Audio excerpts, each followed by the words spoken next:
नमस्कार मंडळी, मी रुपाली तुमचं पुन्हा एकदा खूप खूप स्वागत करते आजच्या एका नवीन व्लॉगमध्ये।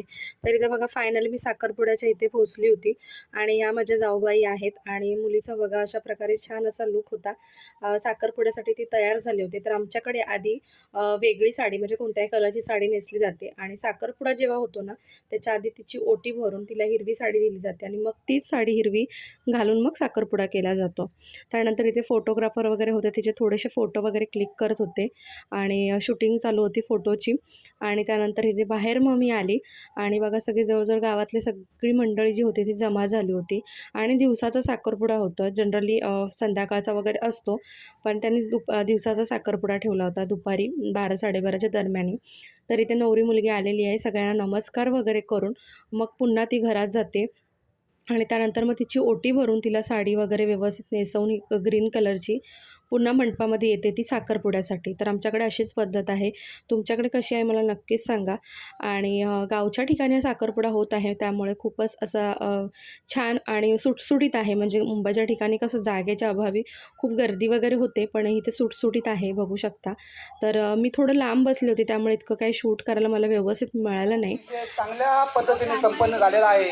आता आपण साखरपुड्याच्या शेवटाकडे जात आहोत। तत्पूर्वी या कार्यक्रमानिमित्त नवऱ्या मुलाला नवरीच्या माणसांची किंवा नवऱ्याला मुलीकडच्या माणसांची किंवा मुलीला नवऱ्याकडच्या माणसांची एक अल्पशा ओळख या ठिकाणी होणं गरजेचं आहे। आमच्याकडे ही पद्धत आहे, त्याप्रमाणे आपण हा एक 5-10 मिनिटामध्ये कार्यक्रम उरकूया, नंतर व्हिडिओ मोडून आपण कार्यक्रमाच्या शेवटाकडे जाऊया। छान असा साखरपुडा पार पडल्यानंतर मग आम्ही घरी आलो आणि थोडीशी क्लिनिंग वगैरे होती, त्या गोष्टी मी करत होते, त्यामुळे पुढे व्लॉग पण काही मी कंटिन्यू केला नाही। आणि हा इव्हिनिंगचा टाईम आहे, तर नवरी मुलीच्या ज्या भाच्या आहेत तर ते डान्स प्रॅक्टिस करत होत्या, कारण त्यांना संध्याकाळी डान्स करायचा होता आणि त्या आमच्या घरामध्ये डान्स प्रॅक्टिस चालू होती आणि हे जे होते त्यांची प्रॅक्टिस घेत होते आणि मी हळूच त्यांचा थोडासा असा व्हिडिओ घेतला, कारण खूप छान नाचत होत्या त्या आणि त्यांनासुद्धा मी कळलं की व्हिडिओ करते, तर त्या अजून जोशमध्ये नाचायला लागल्या। तर आता सगळं आवरून मग आम्ही जेवण वगैरे आवरून ना पुन्हा मंडपात जाणार आहोत। तर आमच्याकडे माकूचा कार्यक्रम आणि मंडोळ्या होण्याचा कार्यक्रम रात्रीचा केला जातो।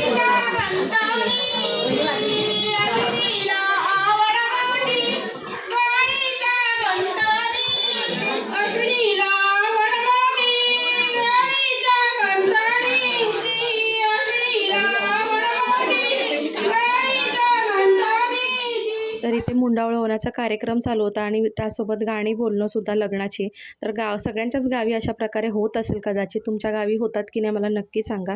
आणि मुंडावळं होताना छान अशी गाणी बोलली जातात, त्यानंतर गप्पा गोष्टी केल्या जातात आणि त्याचबरोबर ना याच दिवशी माकूसुद्धा आमच्याकडे लावतात, छोटी हळद म्हणून ज्याला आपण म्हणतो, तर ते सुद्धा करतात रात्री। आणि इथे बघा छान असं तिला माकू वगैरे लावून झालं होतं, बऱ्याच जणी मेहंदीसुद्धा काढत होत्या आणि मुलींच्या इकडे डान्स चालू होते। अशा प्रकारे छान असं साखरपुड्याचा दिवस माकू आणि मुंडावळं होण्याचा कार्यक्रम खूप सुंदररित्या पार पडला। त्या चिमुकल्या किती गोड दिसत आहेत बघा आणि हा डान्स त्या कोणत्या गाण्यावर करत आहेत ना मला कॉमेंट सेक्शनमध्ये नक्कीच ओळखून सांगा। लेटेस्ट सॉन्ग आहे आणि आपले यूट्यूबर आहेत इन्फ्लुएन्सर, तर त्यांनीच गायलेलं हे गाणं आहे। खूप खूप सुंदर गाणं आहे, सगळ्यांनाच आवडतं आणि मला नक्की सांगा। तर अशा प्रकारे ना आमच्याकडे कार्यक्रम होतात।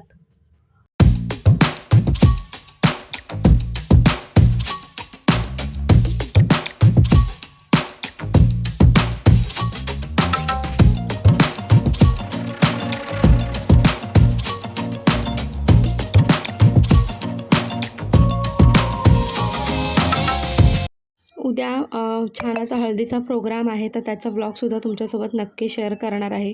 खूप छान असं शूट केलेलं आहे हळदीच्या प्रोग्रामचं। गावच्या ठिकाणी हळद कशी साजरी केली जाते हे सगळ्या गोष्टी तुमच्यासोबत शेअर करणार आहेत, तर नक्की पहा। आणि आजचा ब्लॉग कसा वाटला हे सुद्धा मला कॉमेंट सेक्शनमध्ये सांगायला विसरू नका। पुन्हा भेटू एक छानशा ब्लॉग्स आहेत, तोपर्यंत चॅनलवरती जर नवीन असाल तर चॅनलला सबस्क्राईब करा, व्हिडिओला लाईक करा आणि शेअर करा। चला बाय।